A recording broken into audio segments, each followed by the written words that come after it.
New balance changes. New balance.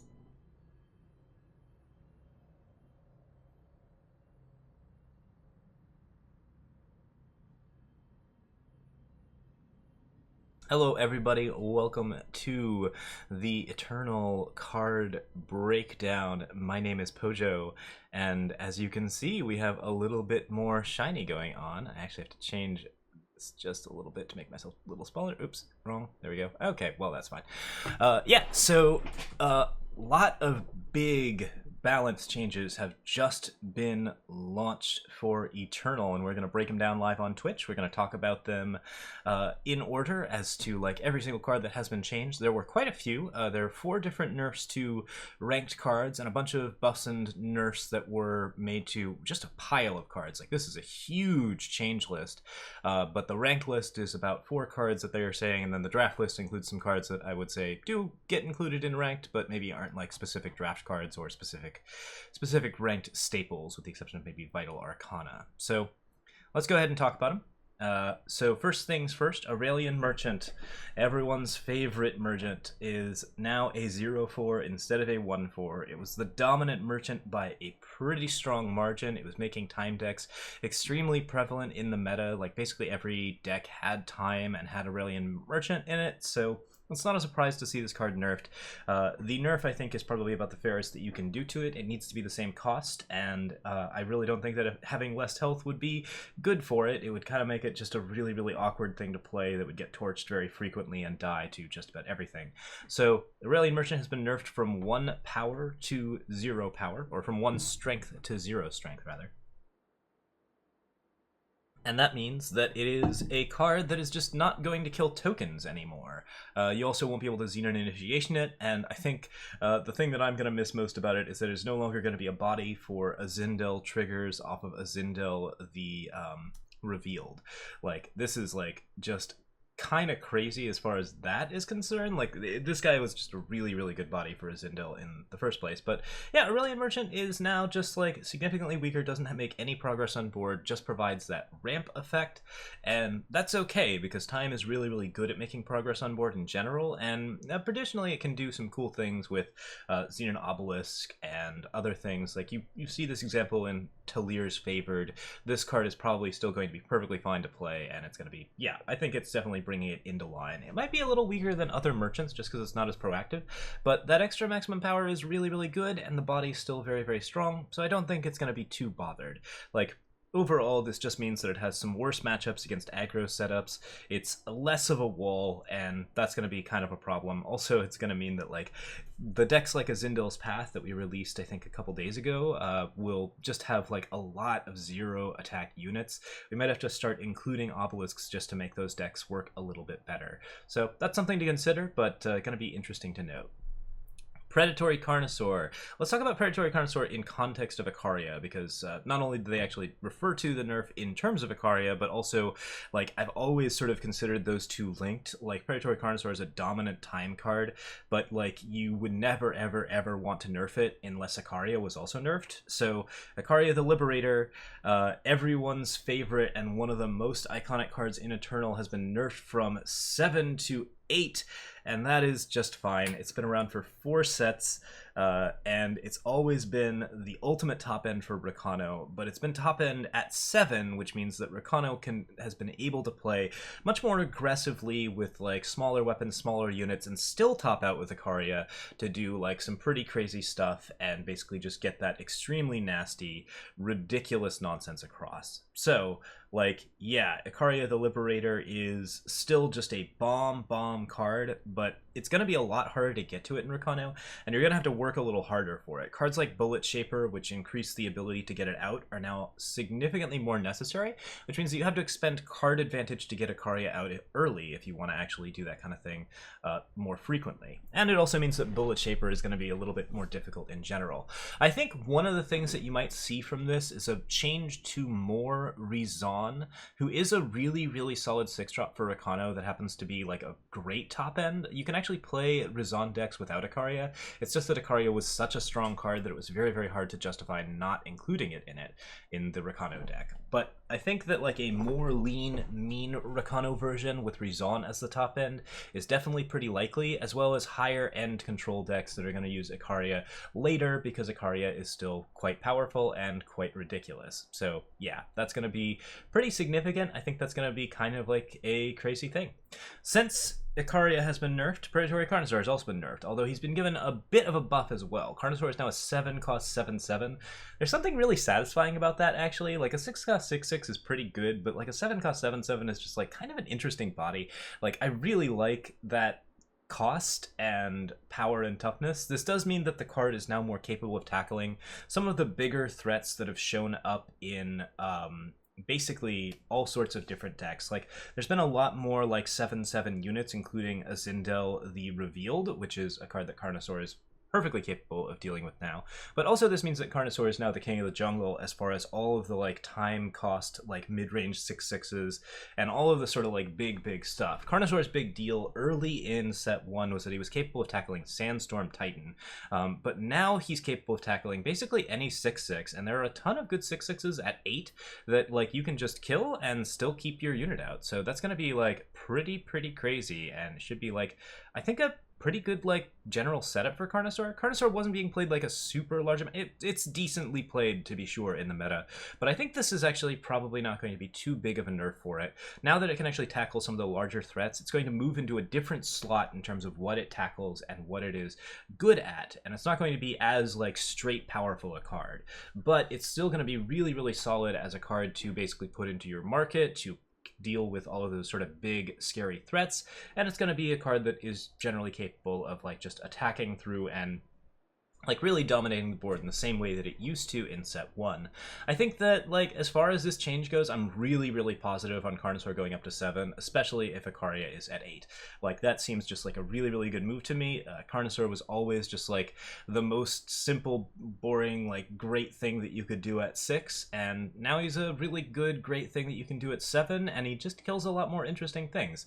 I'm very down with this change. I'm really hoping that it turns out pretty well. He's not going to kill Varas, which is the new like Titan type setup, because those cards have Deadly without staying alive, but overall I think that like Carnosaur is actually going to be in a pretty good spot.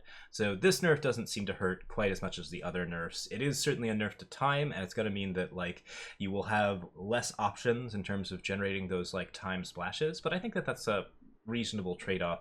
We do have seen a lot of time in the meta lately, and it's pretty good to like sort of get some of those nerfs on there. Okay, Channel the Tempest is the last one. I consider this one of Eternal's most iconic cards. It's one of my favorites in terms of just like, you know, big splashy ridiculousness, as evidenced by our overlay, which we have updated to include the nerfed cost.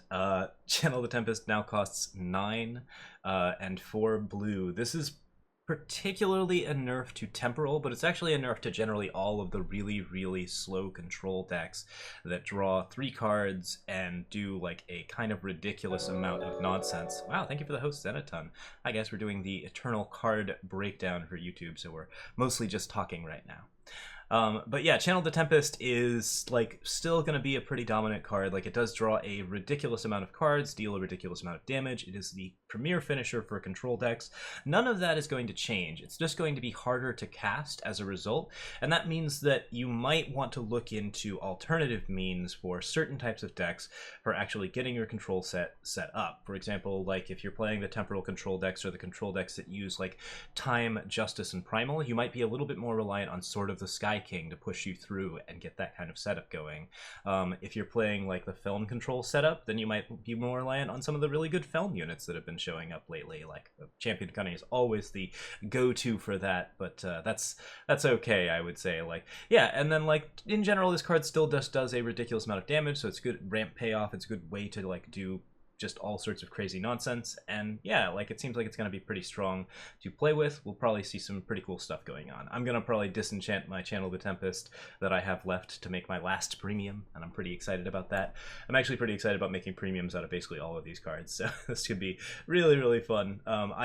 All of these cards seem eminently playable still. Like none of them seem like they're going to be completely out of the meta. Channel is probably the biggest hit And that's a bit of a bummer, but these are also cards that have been seen since set 1 and been powerful since set 1 and dominant since set 1, so it's fine to sort of move them up a little bit and make space for other cards until a rotation comes along. And none of this makes them unplayable. Channel is the closest to unplayable that it gets, but I think this is just like a small percentage nerf to temporal that should bring it down enough to basically be like, you know, in the range where people are going to be less likely to play it constantly. So yeah, this seems pretty good. Overall, I think these are all really positive changes, and ranked meta-wise, it should make a difference. I think we might see a lot more Huru. I think we might see a lot more, a little less Xenon, which is a bit unfortunate. Like, I do really like the Azindel decks that have been showing up, but he's been terrorizing for the last, like, couple of days. So, you know, it's fine. We'll see if there's going to be some cool Xenon stuff happening, and I'm pretty excited about what's going on. All right, here we go. That is apparently all of the nerfs that are shown right here, but that's okay because we can just go into collection and update from the balance changes. There have been a lot of other changes. I'll read you the draft setup. We've been quite happy with how Fall of Argenport draft has been received and the way the format has gone. However, with enough months of the format under our belts and an increased significance, I don't know why I'm doing this voice, placed on competitive draft as a road to qualify for the World Championships, we wanted to shake things up in a meaningful way and highlight some of the other aspects of the format that would be fun to explore. The following suite of 24 changes to Fall of Argenport commons and uncommons is fairly extensive, but we knew we'd have to change a lot to truly take the format into new waters. Of course, a number of these changes are also likely to have ranked implications. Yep, that's right, further increasing new avenues to explore there. So let's go ahead and go into this, right? First off, Grave Marker Oni is now 4 instead of 3. I'm really happy with this. This card was never ever really all that good to play, and it is a really interesting card. Like, tribute and weapon draw, like basically that ability to recur weapons in draft is really powerful, and Grave Marker Oni was a clear definition of like how that sort of effect can be powerful, but like so powerful that they kind of had to make the card suck. Like, this card cost 5, and it just has terrible stats, and it also is kind of a rough tribute. Like, I would say that this is a more interesting tribute because it also allows you to sort of like bluff with tributes. It's on the same vein as like you've got the Scavenging Spikeback. Like, 4 is a more interesting sort of line for tributes in fire. If it's 5, you know that it's like a Lumen defender. If it's 4, then you know it could be any number of things, and people are more likely to accept the tributes in red. I think this is going to make Grave Marker Oni quite a bit more playable, and I'm interested to see some weapon-based decks sort of show up. I still don't think it's going to be a dominant, powerful card. It's possible, because weapon recursion is going to be pretty solid, but I think that overall, like, I think that's going to be, you know, just like a pretty mild change to it, and it should make a different type of deck a little bit more viable in draft, which is always the thing that I'm looking for as far as drafting goes. Okay. Rusty Grenamotive.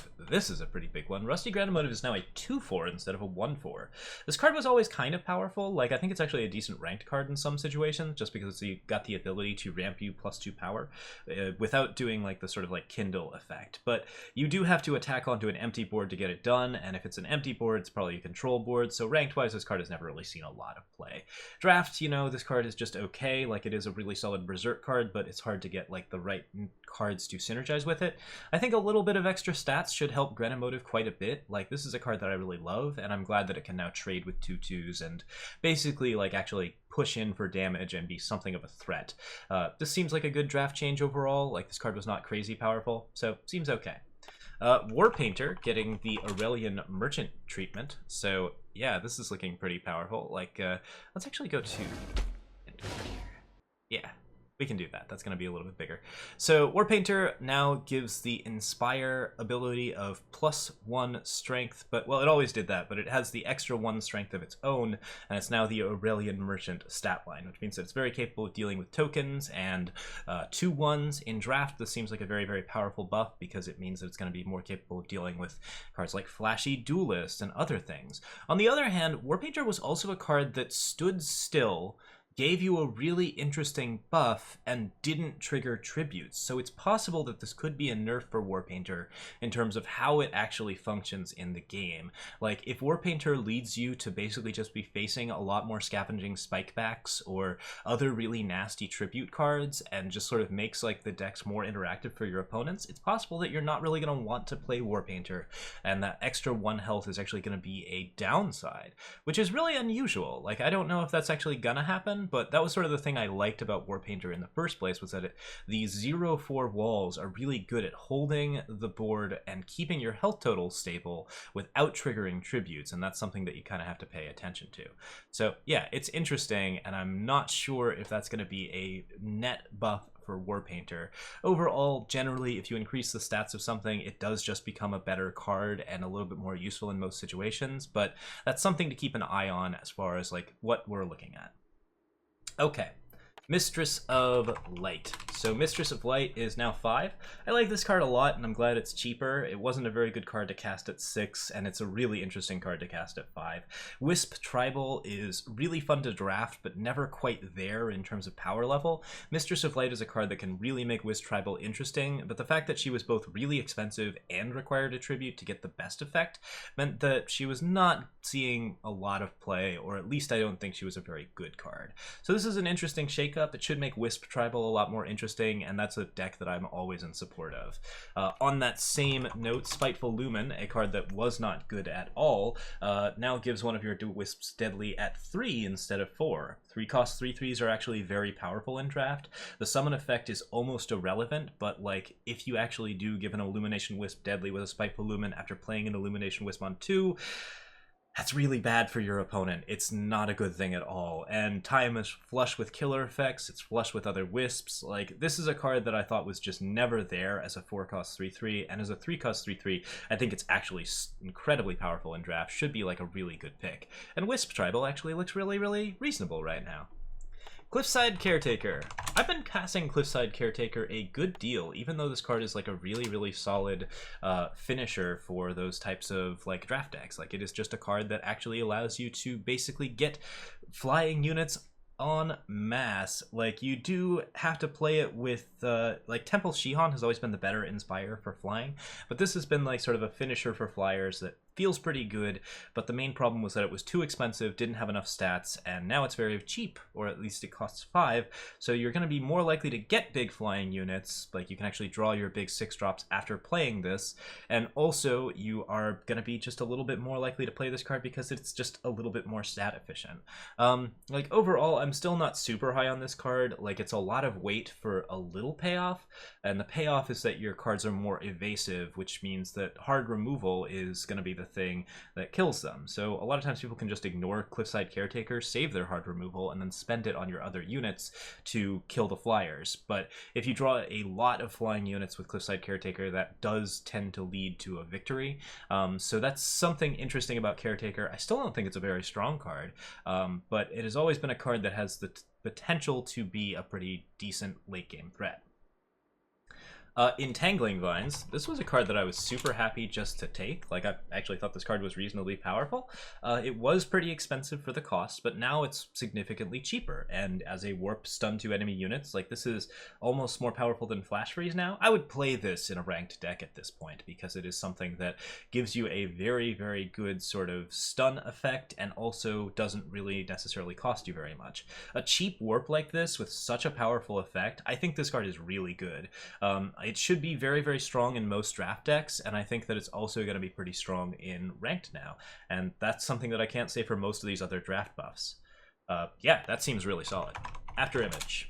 After Image gives one of your units unblockable this turn. Like, that's going to be, you know, like, as far as things go, this is probably much better at 2 than it was at 3. It was not a card that I played at all at 2, so, like, I think that's going to be a little bit interesting, but I don't know if it's going to be a card that I'm still willing to pick that much. It does mean that it's significantly stronger. I think the card is okay for Shadow now, and you probably could pick it and feel pretty good about it. It's definitely a good way to get a win con going, and it's also some decent value that you can play a lot cheaper. Like, cards like Blink Wolf are actually really powerful in draft because they are just easy to warp and you never really cost yourself a card. After Image only gets you damage for your general like benefit, but like, you know, that's still okay if it doesn't cost you a card at all. I think that's pretty reasonable, and if you're trying to get through like a Yeti Snowslinger or some sort of like early infiltrate effect like Flamefang Charmer, this might be a card that you can really pair with that to make those infiltrates a lot more capable. I still think the card's like a little bit weird and weak, but at 2 it's significantly better and should be okay to play. Feral Spiteling is now cheaper. Feral Spiteling didn't really do much, and now it is... I mean, I don't know if being cheaper is really a thing that affects this card at all. You can now play it with Radiance, which is nice. So, like, I think it should be cheaper just because it wasn't a card that actually had any onboard impact most of the time or any real, like, Wisp Radiant synergy. You could sometimes pull off some ridiculous wins with this deck card, but, like, overall, this card just has so little payoff, and, you know, also is, like, it was very cost inefficient. It didn't really have a stat line. It's a 1/1, which means it dies to literally everything, and also, like, can be damaged by all of the, like, -1 effect cards. There aren't that many of those, but, like, basically this card just had a really good chance of dying for good. Now Feral Spiteling can be played with, like, the Shadowlands Guide kind of setup, where you're actually, like, bringing it back from the Void more often. You're playing around with maybe Minotaur, the 4-cost Crownwatch Press Gang, it's called, that, like, brings Feral Spiteling out. Like, you know, that's gonna help it a little bit in draft. I still don't think this is a powerful draft card. I'm generally, like, I would generally advise you to avoid it in draft. But, you know, it's better, so that's good, because it was unplayable. Lockhorns, now a 1-cost to give a unit +3, -1 this turn. Oh, this is actually kind of exciting. There aren't that many 1-cost cards that actually give you +3 attack, and I think this might help out our OTK deck, our FTK deck. We're trying to get a first turn kill in Eternal, and we've been basically like trying to adapt basically any card that will help us do it. Lockhorns is potentially capable of doing that now. I'll have to do the math on it. I don't think it's better than Finest Hour, so probably not, but it would be... Yeah, no, you can't do anything more with this than you can do with Finest Hour, so all the same, that was the first thing that my head jumped to, is just like, I'm always looking for cheap 1-drops to add to that deck and try and get it going. Anyways, Lockhorns was a pretty reasonable effect. It was a good fast spell. It killed a lot of small units. It often made good trades happen. Usually it was not card advantageous, but it was a good way to actually force interaction and also make Berserk units a lot more scary. So this card being costed at 1 means it's much more likely to be a good pick. It is removal, it's cheap removal, and it's removal that only kills some creatures, but I'd say it adds interaction to your deck, so it's probably going to be pretty high, better than average pick. Not a like super high pick, but I would say that in draft this definitely has a bit more of a chance. Okay, the next section is called side buffs, which is to say that they've changed the cards, but not entirely for the better or entirely for the worse. Flamefang Charmer is now a 2-cost 2/2. Yes, good. This card was not good at 3. I didn't like it as a 2/3. I thought that was kind of weird for fire in general, and the deep fire influence combined with the cost 3 meant that it was not really playable in most of your dual splash decks, especially since the infiltrate effect was okay, and this card was reasonably powerful, but only if like you were actually hitting with it, which usually just wasn't the case. Now, if you're deeper in fire, you have a better payoff. Flamefang Charmer is actually like a really powerful effect at 2. Flamefangs in general are really good, and I recommend that people play them in fire, and like this is like a really decent 2-drop that's got a really good infiltrate. So now you've got something that is basically just like a better Yeti Snowslinger with a deeper influence cost. Although Yeti Snowslinger is always a good infiltrate too, so I don't know. It's still just a crazy good aggressive red unit. Like, this card looks very solid in draft. I would definitely pick it pretty highly, assuming that I'm deep in red. That double fire does mean that it's going to be a little bit harder to cast in like sort of more hybridized decks, and also in slower decks I don't think this card is nearly as powerful. So that's something to pay attention to, but yeah, certainly something worth noting. Living Example, now a 2-cost 2/2 for double time. So this can't be pinged to death anymore. It's the same cost but higher influence. That's interesting. Like, this card was already really powerful, and now the Inspire effect is better. I would say this card is much more playable in like ranked style decks now, just because those decks are more capable of getting that influence together to play it on 2 and just constantly get the benefit from it in more aggressive time-based style decks.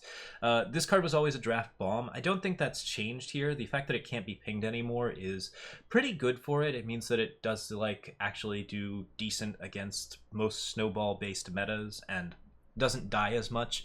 That means that you're getting bigger units more frequently, but you're also not getting that sort of speed that Living Example had, because this card is just a little bit harder to play and less likely to buff your units early. So it's a bit of a trade-off. I don't think the card has really gone too much up or down in power level. It seems harder to cast, but the effect is still really powerful and the stat buff is welcome. So I'm basically just completely even on this. This looks like a side buff to me, like in the strictest sense. Master at Arms, now 2 JJ for a 2/2.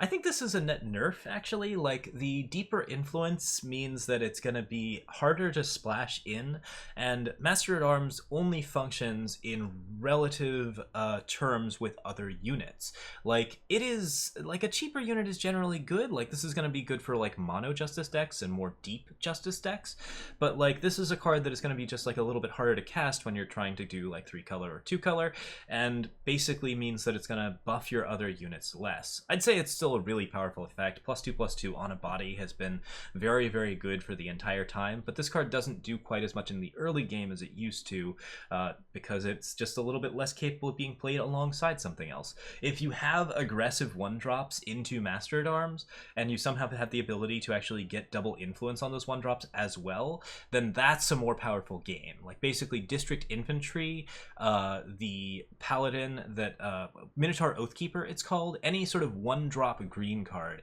is way more powerful in conjunction with Master at Arms. But 1-cost red cards are now the things that you kind of want to buff with Master at Arms, or at least you're going to be like more likely to play Master at Arms a little bit later in the game. I think that it can be played at 3 still and still do basically most of the other things that it does do, so this is probably a slight buff overall, but it's real close. Like, I would say this card does not change too much as a result. It is just more cost efficient, but the deeper influence cost means that you can splash it less and you can pick it less.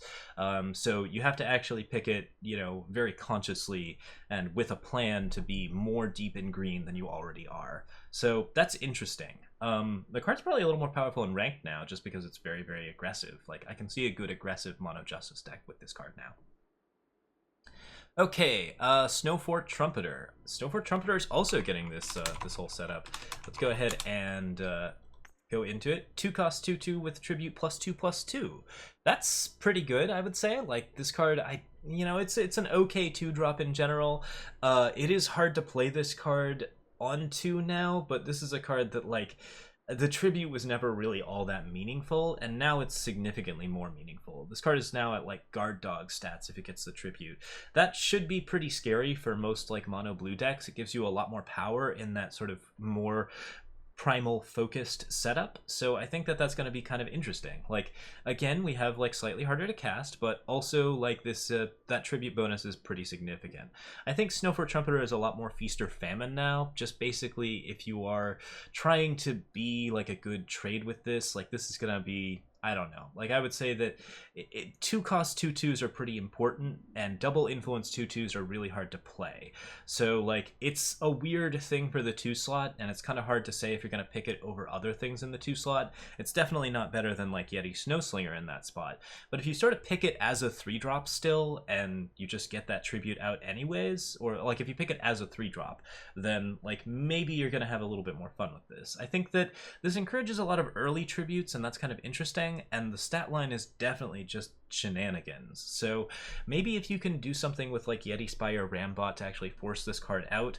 I don't know if there's a 1-cost card that really effectively leverages snowford trumpeter's tribute, so you basically would have to trade 2 cards to get a 4/4. So is that worth it? I'm not sure. I think this card's a lot more awkward as a result of its buff, but like, yeah, that does seem like overall that tribute could be a bit more impactful on the mid-game to late game. So a bit of a toss-up, but I'd say this card is actually maybe just slightly weaker now. Betray the Cause. Betray the Cause now costs 4 instead of 5, which is fine because nobody was playing it at 5. That seems like a really good buff. This was a warp card that steals and raises an enemy unit. This card, like, basically should have been what After Image was. So, like, I think this card is pretty fun, and it was just not good at 5. At 4, it seems significantly better. It is triple shadow now, which is deeper and more difficult, but if you're playing with, like, some marionette crosses in your deck, Betray the Cause suddenly feels really, really appealing. So this is, like, a really, really good aggressive finisher that you can actually play. You do have to be super deep in shadow for it, but this is just a more playable card as a result, because at 5 it just wasn't getting enough done. So yeah, seems okay. That's a really reasonable result. Lethrai Target Color, the last deeper shadow card. This one's a 2-cost and double shadow for a 3/2. This is a net nerf to Target Color. This card was pretty dominant in draft and made a lot of really uninteractive units. Like, I would say that the 3/2 is a good aggressive stat line to be sure, but you do have to be deep in shadow for it. And this, I think, overall is not a big enough card buff to make Target Color significantly better, considering it was able to give quick draw to all manner of interesting hybrid units. I'd say making these 2-drops significantly more focused in particular colors means that you have to commit more deeply to those colors. So you have to really question what it is that you're doing in deep shadow and whether or not Target Color is going to help you out. If you're the kind of deck that actually has Thorn Beasts and lots of things to sacrifice and just a deep shadow influence card, then yeah, this card's crazy strong. But if you're basically like playing like a hybrid deck with a bunch of Darkstalkers or other things like that, Target Color feels a little bit less good. I would say that influence does matter. This card's a lot more awkward now, and I think this is just a very, very tiny nerf. Okay. Whew. We're into the nerfs now, so last bit. But yeah, all of these 2-drops are effectively 3-drops now in some situations, and 2-drops only in deep influence setups, which is interesting and sort of forces a more monocolored format, but I think that like some of those decks are going to be really, really powerful. So it's going to mean that you're going to have to pick your signals a lot stronger, but you might get some good benefits. All right, nerfs. Pensive Lumen is now a 5/3 instead of a 5/4. Oh, I'm into this change. Pensive Lumen was very, very powerful at 5. It was a really well-statted unit. The tribute basically didn't matter. Like, it was always capable of trading with just about anything. But the tribute made it to the point where it was basically just unkillable by most means, because it was just a really, really powerful, I think it was a 7/6, yeah, which was just like really, really good stat line, tended to be very, very pushy and very, very scary. This adds a little bit more vulnerability to Pensive Lumen. This card was just kind of nuts, and yeah, I can see that it being a little bit more vulnerable, especially after the tribute, is kind of important. This card can now be torched at 5, which means that it's a lot weaker in some senses, but I don't know. I think that overall this nerf is probably needed, and it does make a bit of a difference. Pensive Lumen could have been changed to be like a 4/4, and I would have been okay with it. Like a 5-cost that gets to be a 6/6 feels pretty fun, and time cards tend to be a bit more like, I would say, not as aggressive. So this is a bit of an interesting change in that respect, but overall, like, I'm in favor of a nerf to Pensive Lumen, and I don't care enough about the card to really care which point of stats gets changed around. I just thought that it was quite good and not very interesting. So Stinging Wind is now a 3/3. This card was pretty good at 4. It's pretty bad at a 3/3. Like, I think as a 3/4, it was really, really good at basically just nerfing down the flying decks and making sure that you didn't deal a lot of damage to them. 4-cost 3/3 is a death stat line. That is not like extremely interactive or capable of getting good trades with anything. Like, most of the time if you play a 4-cost 3/3, it's just going to trade with another unit that costs less, which means that you're going to be tempo inefficient, and it's kind of a problem. Stinging Wind most notably doesn't kill Sky Snappers anymore, which yeah, that could lead Flyers to run roughshod over the meta. I'm not sure if I'm super in favor of this change. Like, I didn't think that Stinging Wind was a card that was particularly damaging before, and it was kind of a sit-still card in general, so to favor proactivity, that card nerf seems fine, but like overall this card didn't seem super powerful before and seems very not powerful now. So yeah, this is not a nerf I'm super in favor of, and it's not a card that I would recommend that you pick in draft.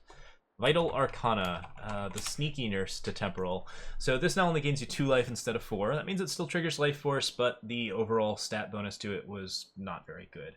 I was never really in favor of this card.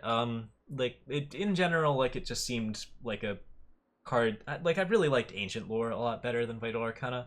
The extra health off of it was useful if you were playing just completely unitless decks, but like now you just probably go for Vital Arcana or you go for Ancient Lore to have more card draw if you want to in a temporal deck. Extra health is still fine. Like this does trigger life forces and interact with things. It is a card draw card. I'd say in draft this card is basically unchanged. The extra health was meaningful, but the basic idea behind it in draft was that you wanted to get a life force trigger while also getting a bunch of card draw. So that seems okay. But yeah, I don't think that this is going to be super strong in ranked temporal now, and that was the only deck that that card was played in, so that seems like a perfectly fine nerf to it, and should be pretty good for making sure that less temporal decks are occurring. So yeah, pretty fun stuff. Alright, next up, Graceful Calligrapher. Now a 2/4. Wow, that's I didn't even notice that this one on the list, but that is a significant nerf. This card used to be kind of just like an outrageously well-statted 3/4, like just a really good green 4-drop. Very high pick, pretty reasonable to pick up, and played really well with the card that benefited from other endurance units. Now, like, we have kind of another situation where basically all of the common endurance units are really, really weak on aggression, which means that that 5/6 that benefits from all the endurance units, or it's actually like a 2/3 that gets +3/+3 when you have endurance units, is not going to be as good. Like, these cards are still pretty capable of doing hot nonsense, but yeah, Calligrapher was very powerful.